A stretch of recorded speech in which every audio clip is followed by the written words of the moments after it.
I was writing my physiology final, passed out in the hallway. I threw up during the exam.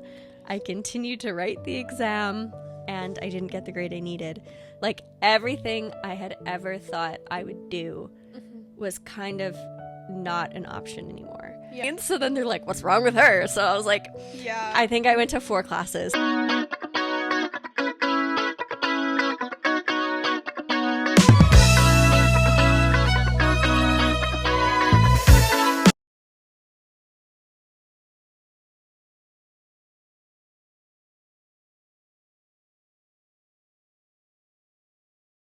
Okay. But yeah. Hello. Hello. How are you? I'm good. How are you? I'm okay. Good. Okay. Well, start off again. So you were in medical and then you switched to hairstyling. Yeah. How did that happen? So I had a really long journey when it comes to my schooling and everything. I'll kind of start, like, I guess in high school, I always wanted to be a doctor.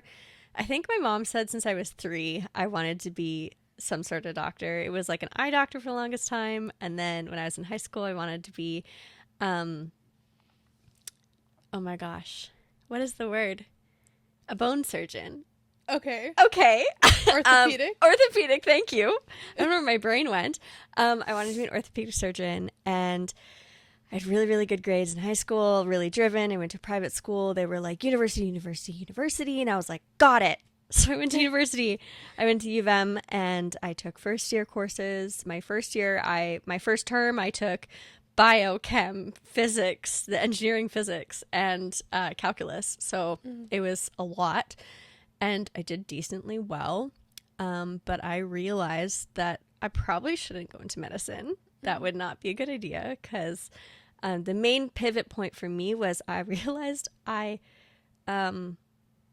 I really care about people, and seeing other people upset makes me really upset.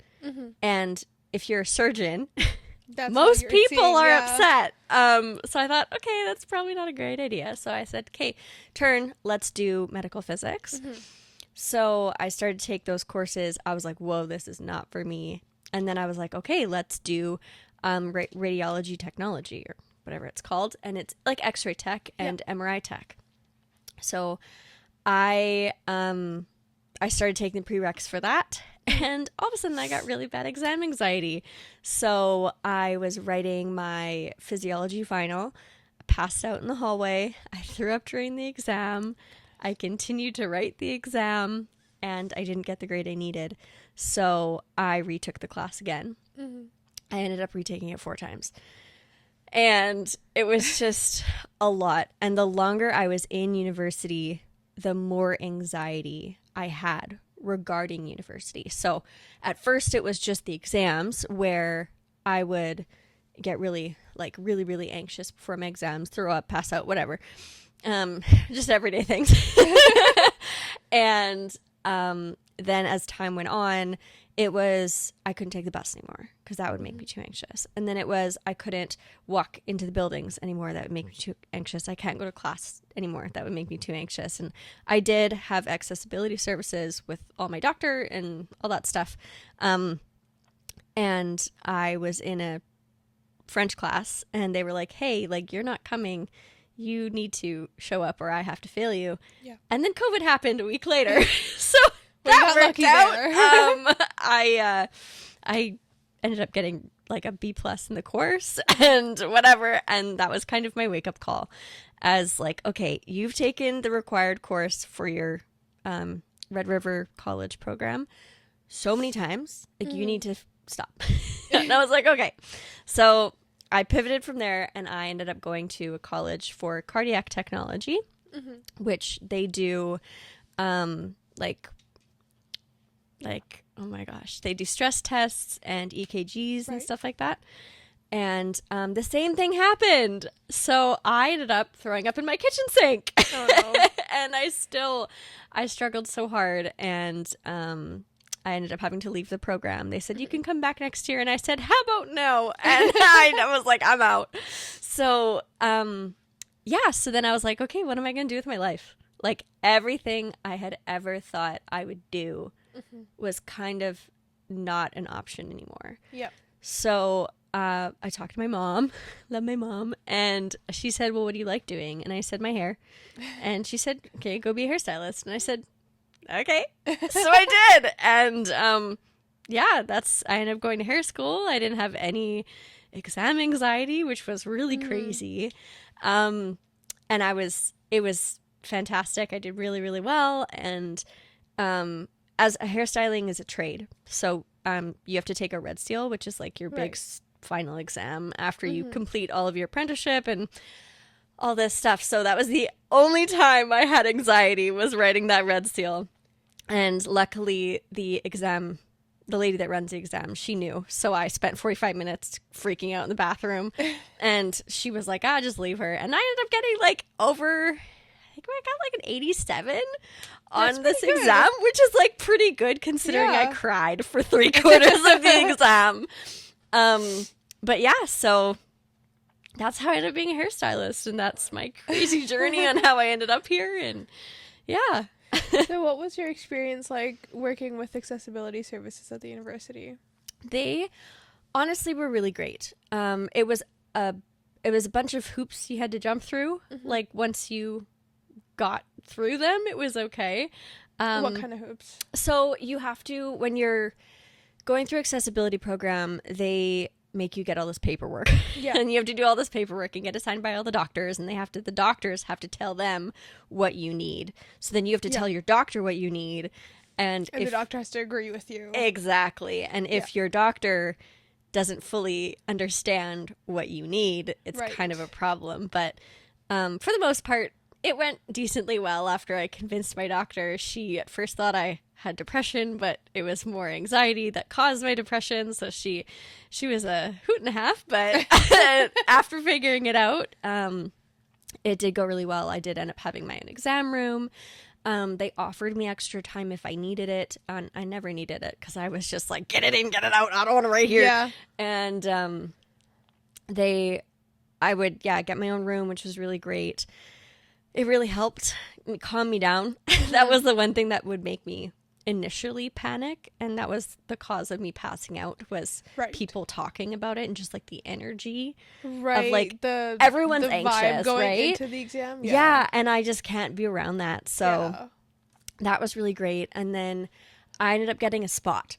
I was one of those people that had a spot. I don't know if they still do it, but like the desk and the everything. At the desk there's like Monday, Wednesday, Friday, 10:30 to 12:30. This is a reserved seat. So I had one of those. That was a problem because people sat in my spot.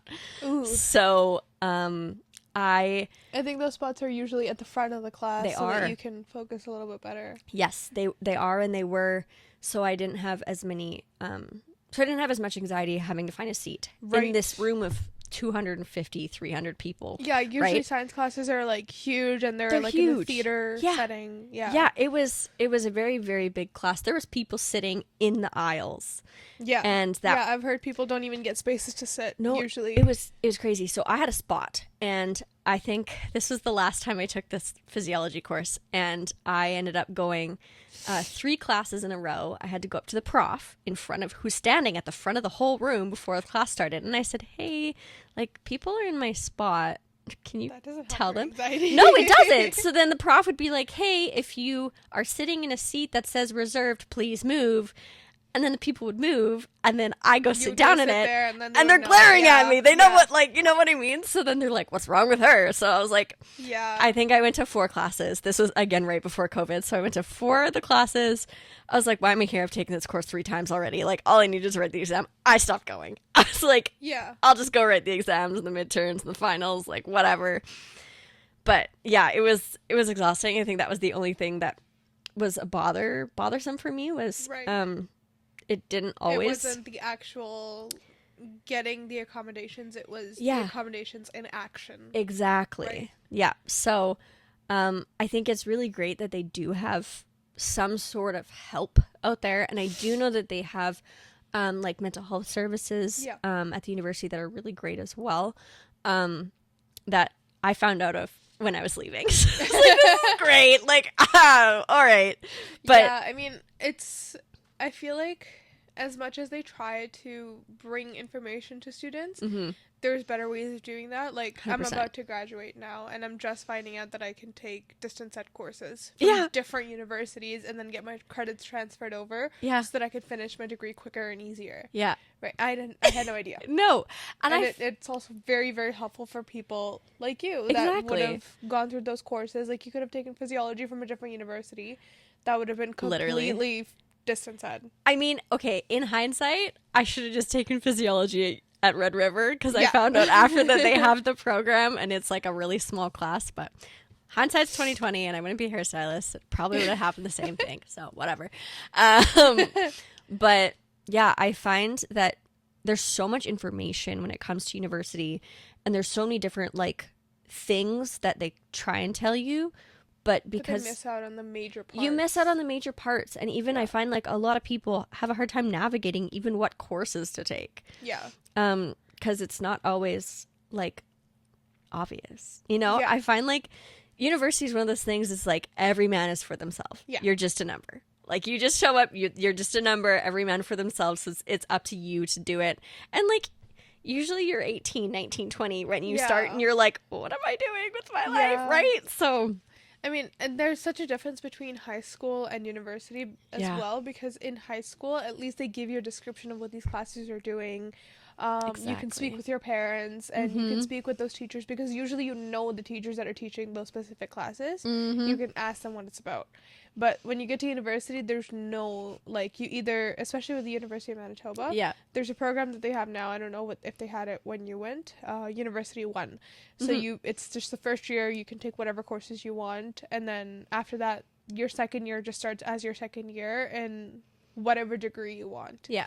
But you have to have, like, the initial, like, first year courses. Yeah. Right? But how do you know what to take? Exactly. Like, that's what I know. Exactly. You have no clue what to take. No. There's no guidance. There's, like, they try to have these, like, courses and seminars set up. Yeah. But they're so vague. They're so vague. Like, no one knows what's happening. Yeah. There's no actual resources for students to understand what it is that they want to do until they're doing it. Exactly.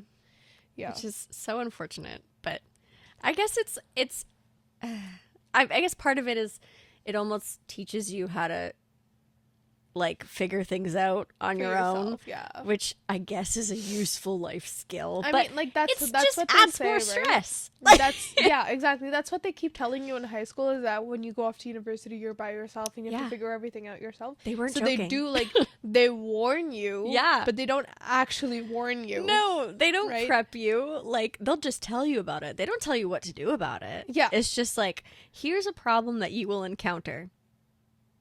That's it. I'm not going to tell you how to fix it. Yeah. But just there's a problem. Yep. Yeah. Yeah. I mean, and I think people get really lucky that have parents that are in academia. Yes. Or at least that had parents that went to the same university or just a university here. Yeah. Especially for children of immigrants. Yeah. There's so much more that they just don't understand, right? No. Like, my parents had no idea what schools are like until I would like come home and tell them that this is how we study. Yeah. Right. In India, it's everything. Like even at the university level, parents are involved. Yeah, it's so different in other places, right? Yeah, I think the Western countries are. It's good that they're making children independent, but at the same time, it's also the system's responsibility to make sure that the children are connected to their parents and have adequate resources to navigate life. Yeah. And I do find like even going to such a big university, I know a lot of people that come from out of town. Yeah. So you lose that connection, like going home and telling your parents about whatever happened that day. And I find it's the same for people that come here for education. Right. Like you're on the other side of the world from your family. Like, exactly. And you're just here. There's a whole bunch of kids. They're all 18, 19, like whatever. Yeah. Just trying to figure it out. Experiences are so different from somebody that's just moved here to study. Like you could both be 17. Yeah. But me at 17 and somebody that's just moved here from a different country at 17 is living away from their parents and like living in an apartment, making money for themselves, feeding themselves by themselves. It's amazing. It's exactly. It's such a different experience for each kid. Yeah. And there's just no preparation for each. No, none of us have preparation, whether you Everybody's in the same boat. Exactly. And I guess it's like nice to know that you're kind of in the same boat of other people, but it's stressful, man. It is. It is very stressful. Yeah. Yeah. So is there something that you specialize in, or is it like overall you just do everything? Yeah, so me personally, I prefer doing longer hair. Okay. Traditionally women's hair, I guess you would call it. I love doing colors. I love doing cuts. I don't specialize in either one of those. I just do both, if that makes sense. Yeah. There are certain stylists that will specialize in, it's called precision cutting, and it's right. like a very, very good haircut. And that's all they do is haircuts. Right. And then you get the girls that just, or guys, the stylists that just do colors. But I do a bit of both. I don't love doing men's hair. Okay. Excuse me. I don't know, the clippers, the vibration bothers my hands and it makes me mad. So our hair salon has a barbershop attached to it. Yeah. So I don't have to do men's hair because there's barbers, which is great. I just would rather not. Yeah. But yeah, that's kind of what I guess you could say I specialize in, is just women's hair. Okay. Yeah. Okay. In terms of color, what is something that you would recommend to somebody that's like completely virgin hair and nothing ever done? What would be like the first step that you would say, ease into this and then see if you want to move? Yeah. So it's always a really big transformation for the first time when you have your first hair color, right? And I usually typically try and recommend a color if you want to do something more blended or a little more natural looking. It really depends on what the person or the client feels. Like they're like, I want to go big or go home, right? Yeah. Or if they're just like, no, I just want to try it out. So I like to aim on like the couple shades above your natural. Let's not go too crazy. And it depends on the starting hair color. That's a really big factor when it comes to upkeep and how your hair will feel and all that stuff. There's so many things that go behind like how to decide what color you want. Usually the best idea is to go and ask a hairstylist, Yeah. Bring some inspo pics and they'll give you a more accurate idea of what you could do with your hair. Okay. Yeah. In terms of like upkeep of your hair, some people say that you should wash it like once every 2 days. Some people say, like, especially for curly hair, you should wash it every like 3 days, 4 days. What's the best for like regular, not super greasy, not super like dry, just regular hair? So I would say whatever works. So it's funny because everyone is like, oh, don't wash your hair more than once a week, or you have to train your hair. No, everyone individually has their own, like their scalp has their own oils. It's got its own way of doing. So one answer doesn't work for everyone, right? So I'm the kind of person, and I know many people that are like this. I have to wash my hair every second day. Yeah, me too. Because my hair's shiny. Your hair is shiny. Yeah. It gets greasy, and that's not something. I'm like hitting the microphone. That's not something that you can train your hair out of. It's just how your scalp naturally produces oils. And if you have a more finer hair strand, it tends to show oil first. Right. So if you feel that your hair is greasy after 2 days, wash your hair. If you are like, you can go a week and your hair feels fine, go a week. It's one of those things where you hear so many things online, which is, there's so much information out there. It's you got to do what works for your own hair. If your scalp is feeling itchy or uncomfortable because of the oil buildup, wash your hair. It's not gonna, it's very unlikely that you can train your hair out of doing that. Right. Yeah. Yeah, I've been hearing a lot about that online, like the whole come with me to train my hair. Like they just don't wash their hair for like a week. No. And I've seen a lot of people say like, oh, it works. How do you feel about that? Like, what do you think about hair training? So I've tried it. It does not work for me personally. But again, I have pretty slippery hair. I've got pretty fine hair. And I know some people that were like, yeah, like it worked for me. But it's because they've got thick curly hair. Right. So their hair naturally needs those oils. Right. And it needs that the moisture from the scalp, and it needs all those natural oils coming through. But my hair doesn't need that. My hair is slick. Yeah. Like it looks like I dumped oil on my head after 3 days. Dry shampoo is my best friend. And I really think with all the information online, you just have to take everything into perspective. Is like, is that my hair type? You look at the person in the photo. They're like, is their hair similar to my hair? Or is it way different? Yeah. Because that will really help you determine whether or not it'll work for you. Right. There's so many different factors when it comes to hair. And yeah, one of the things is you've got your density, which is like how much hair you have. You've got the thickness of your hair, which is like each strand can either be super fine or super thick. And the thick ones are like coarser feeling. Yep. And the coarser hair usually needs more oil, so they can usually go a longer time without washing their hair, right? Yeah. And then people with low density hair typically have to wash their hair more because there's less hair to be oiled. So then people with like lots of hair, they can go a long time because they've got so much hair to soak up all the natural oils from your scalp. So it's one of those things where it's a lot of trial and error. Yeah. That's what I find. I think that's my recommendation. If you want to try it, try it. If it works, great. If it doesn't, that's okay. Try something else.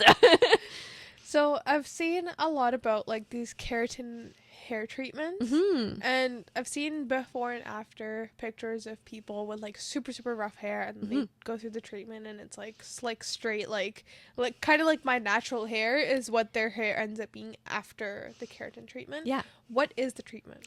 So keratin is a protein, right? That, from my understanding, I don't personally perform keratin treatments, okay, but keratin is basically added to the hair to help smooth down the hair cuticle. So the protein is put into the hair, which you have keratin in your hair already, but keratin protein is added to the hair, which changes the hair texture and it can smooth it down a bit.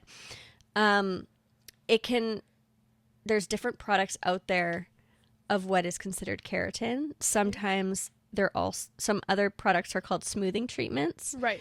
A smoothing treatment is similar to what a perm is. So it's permanent straightening.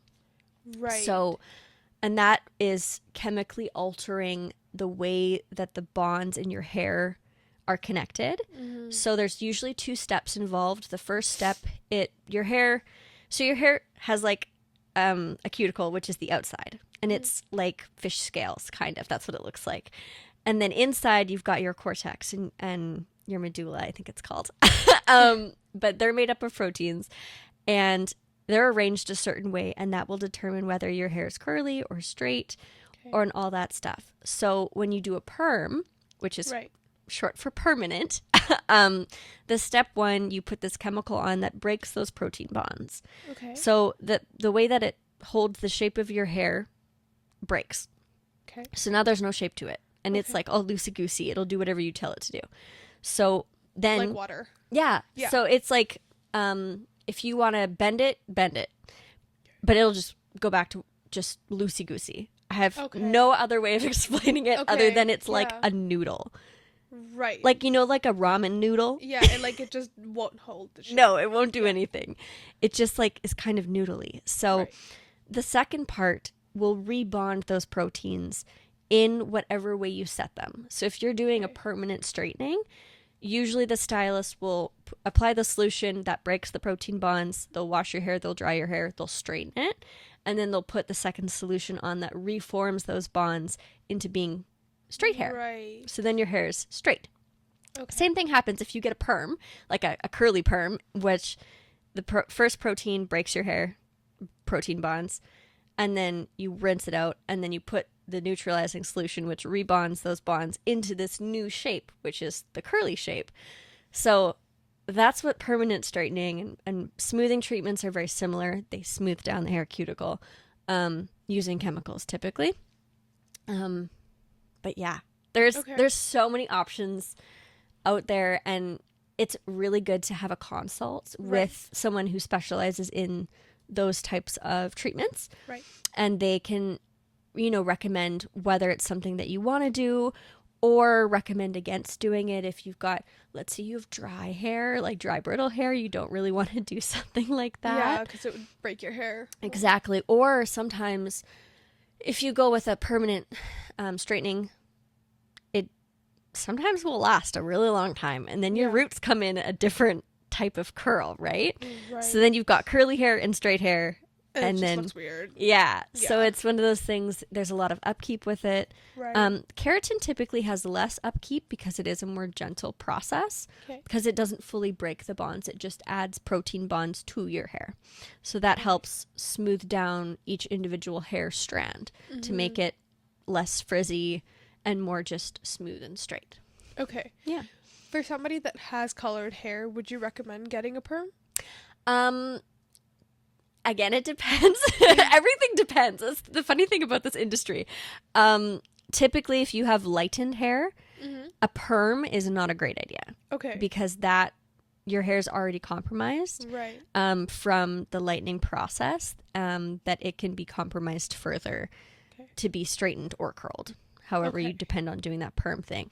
If you're doing a keratin treatment, that's, I think, possible. Don't quote me on that. Because I don't perform them personally.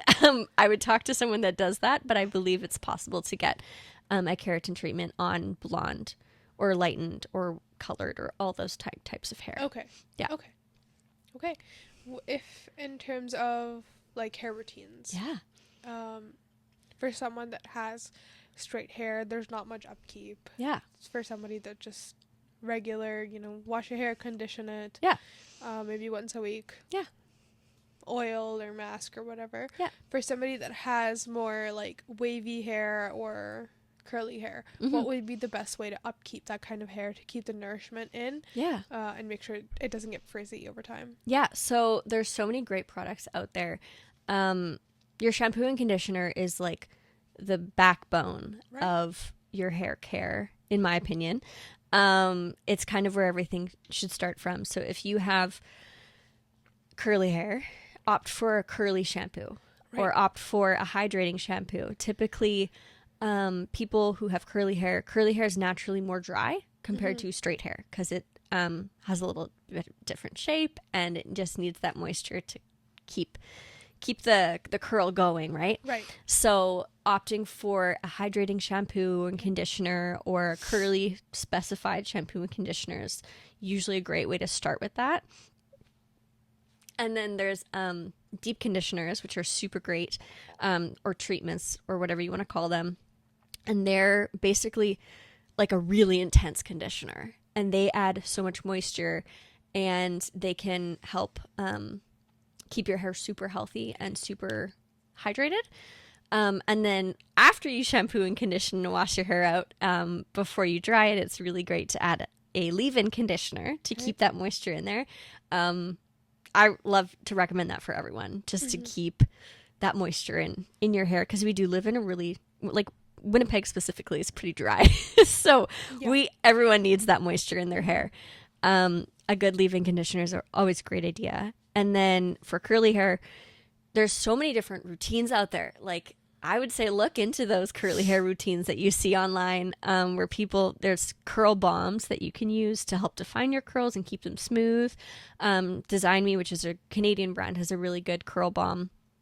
You can use mousse, you can use gel, you can use a combination of all those. There's so many different options when it comes to managing and enhancing curly hair that, again, it's kind of a trial and error process. And it's one of those things where I always find people who have curly hair, they're the experts at doing their own hair, because everyone's hair is different. So something that works for one person may not work for another person, but it maybe will work. And it's always great to try different methods of managing curls. But the number one key with curls is to keep them hydrated. Okay. Yeah. Okay, makes sense. What about wavy hair? Because it's like smack in the middle. There's not many products out there specifically made for wavy hair. Is it the same thing, just to keep the moisture in and the hydration in? It would be. Over time, your hair is exposed to elements, right? So it's exposed to the sun, it's exposed to the air, it's exposed to everything. And that'll naturally dry out your natural hair, whether it's dry or not dry, whether it's curly or straight or wavy. The main thing is keeping it hydrated and keeping it protected. Okay. So I find a lot of people with wavy hair tend to use heat on their hair. And heat protectant is a really big thing for everyone. Yeah. If you're using heat on your hair, please use heat protectant. Yeah. Please, I'm begging you. It's super, super good on your hair to use a heat protectant. Whether it's before blow drying or before straightening or before curling or anything like that. Like anytime you're using a hot tool. Yeah. Every time you do a new hot tool, you need a new layer of heat protectant. Okay. I didn't know that. Yeah. So it's super good to, like, usually if I'm blow drying my hair, I'll put my leave-in conditioner that I use. It's by AG, which is another Canadian company. I love them so much. I use their leave-in conditioner, and that has a heat protectant in it. So a lot of products will do like a 2-for-1. So like if it's this, it'll also do this. And so there's a lot of products that have heat protectant in it. So I'll use that to protect my hair while I blow dry it. And then I have a separate like spray for dry hair, like once your hair's dry. Okay. Like not moist. I'm or not wet. Like I don't mean dry as in like 80% dry. Yeah, yeah. So once it's 100% dry, there's some good products that you can spray on your hair that is a heat protectant for when you use those hot tools that are going up to 350 degrees or more, depending on your hair type. That will really help protect your hair. Okay. But yeah, I think the major thing is making sure it's moisturized, right. And keeping it hydrated. So a good, like, I like to recommend for people with wavy hair, leave-in conditioner. You need it. Like, that's my favorite. Yeah. But yeah, I think it's, and a lot of people who have wavy hair, you might have curly hair. Okay. It might be curly. So How do you find that out? Yeah, so there's lots of ways you can find it out. So a lot of the ways that I know that people have tried is they'll do a curly hair routine that they find online. I can't think of anyone specific. It's really good to just Google it on YouTube or whatever. But if you try one of those on your hair, you might get a curly result or like a more type of thing. Cause like a more curly type of thing. Cause it's wavy is one of those things where it's like, if you brush neither here nor there. Yeah. Like it could be either. Like I personally have wavy hair, but it's not curly. Same. Like I have like, you know, if I let it air dry, there's some wave. It looks like I just put my hair in a ponytail and then took it down. Exactly. Like, yeah. And I think one of those things, the way that, you know, we can manage wavy hair that way, where it's like, it's really not curly. Like I've tried, it's not curly. I will just use a good deep conditioner. Okay. And then I just let it do its thing. Sometimes I'll use a diffuser to try and enhance my waves a little bit. Or I just let it air dry and just let it have its little merry way. Do your thing. And then sometimes, every time I sleep, my hair's straight. Like, it's so silly. So I usually will just, I personally just, I always heat style my hair. I'm really bad for that. So what's better, air drying or blow drying? You know, there's a really big debate on that. There is a big debate because I've been trying to let it just air dry, and I was doing that, and my cousin was like, "No, blow drying's actually better for your hair." Yeah. So I'm actually not sure. Yeah. TBH, neither am I. So there's so many different. Again, the internet. There's so many different opinions out there. So, I think a really important thing is, it's not a good idea to go to bed with wet hair. Yeah. Fungus and so you can get a buildup of fungus because your hair is more fragile when it's wet. If you toss and turn and stuff while it's trying to dry, it can break your hair, which is not ideal. Which is really funny because I personally go to bed with wet hair. So don't do as I say, not as I do. But I do find if you dry your roots off of your scalp, right, that helps just like make sure your hair isn't super flat against your head, Okay. which can help get some longevity out of your hair.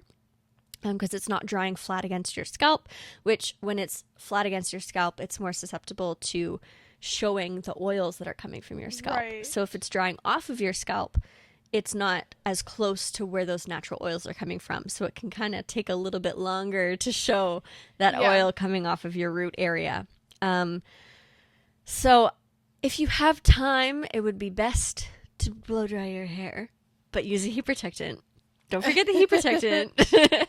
But yeah, I think there's a really big debate about that because, I mean, if you're washing it and then drying it as your day goes on, if your hair dries fast, my hair dries really fast. I just let it. Like I just let it do its thing. But I think it's one of those things you just have to figure out what your scalp likes and what makes your scalp feel comfortable and what makes it so you can maybe go a little bit longer without washing your hair or maybe it feels more comfortable or, you know, whatever works for your life. I really think that there's so much information out there. It's so hard to know what's right and wrong. And I think the answer is just do whatever works for you. Trial and error.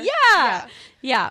So another question I had was just like with your skin, what you eat reflects on your face. Is that similar with your hair? What you eat reflects on your scalp? Yeah, kinda? It is. Like there's so many, like all the vitamins and minerals and stuff. You have a well-balanced diet that can really show in your hair.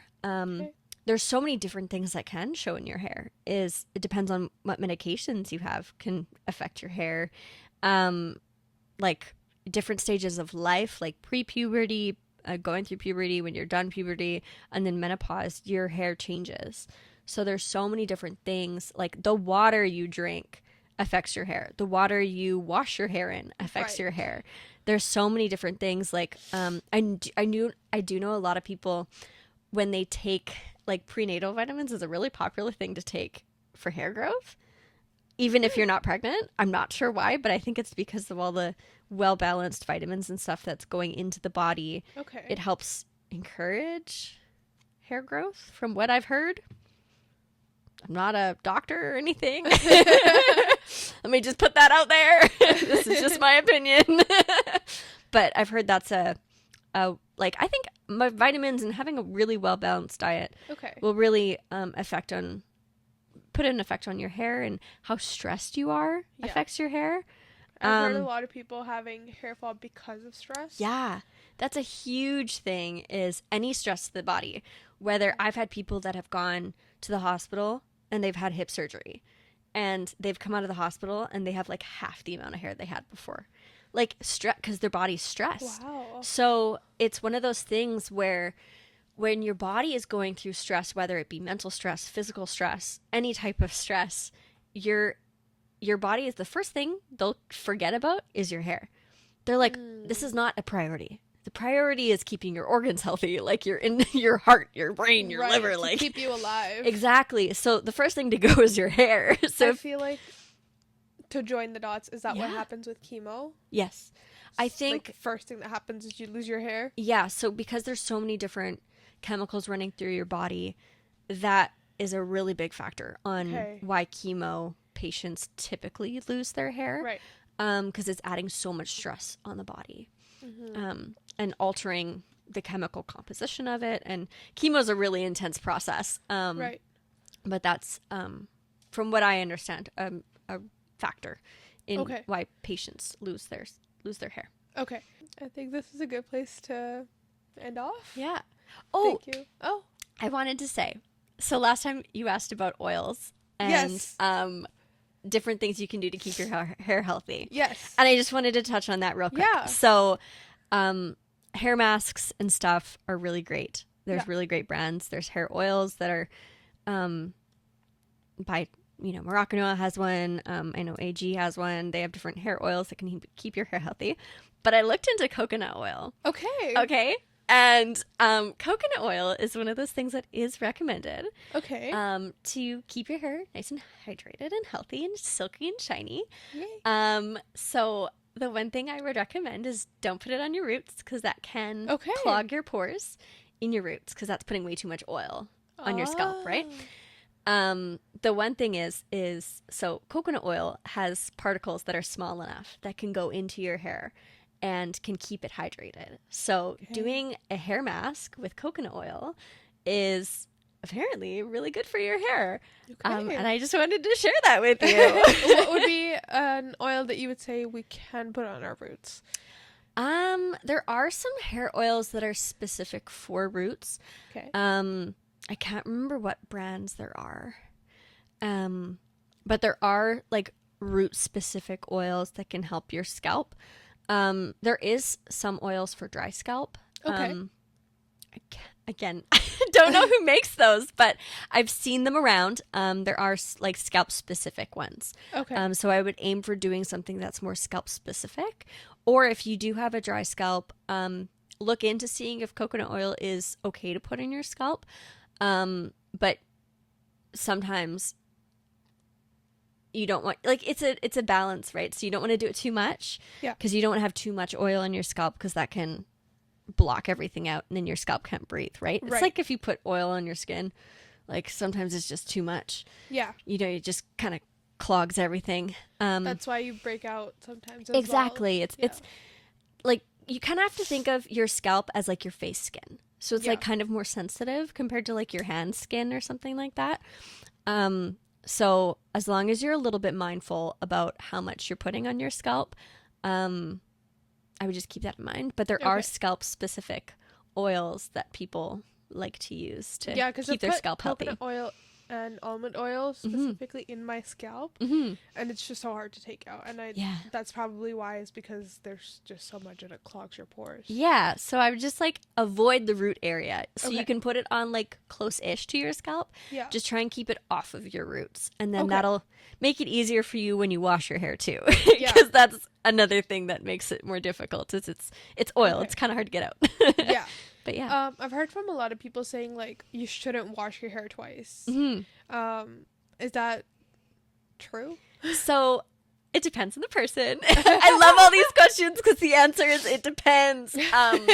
So I always like to do two washes. So the first shampoo would be to loosen the debris or loosen the product. Like if you're using products in your hair, or if you have oil on your scalp or whatever, the first shampoo loosens it, so it makes it so it's not super attached to your hair, super on your scalp, and then the second shampoo will get rid of it. So that second shampoo will take the oils off of your scalp, or it will take the products off of your scalp or out of your hair to make sure your hair is nice and clean. So that's what I do as well. But would you recommend shampoo, conditioner, shampoo, or shampoo, conditioner? Shampoo, conditioner. Okay. Yeah. So shampoo and conditioner have two different jobs. Shampoo is a little bit more acidic than conditioner. And so shampoo will kind of open the hair cuticle a little bit, because think of it like scales. So it kind of brushes the scales on a fish backwards. So it opens them up a little bit, so that the conditioner can go in and shove all the moisture in and then close the cuticle. So if you do shampoo, conditioner, and then shampoo, you're reopening the cuticle and you want to have it closed. So you want to have shampoo, conditioner, and then when you do the shampoo, it opens the cuticle, it gets all the bad stuff out, and we put the conditioner on, it just smooths the cuticle right out. Makes sense. Yeah. Okay.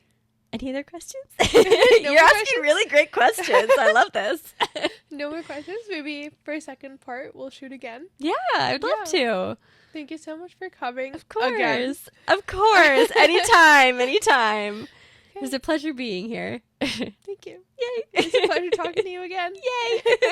Yay.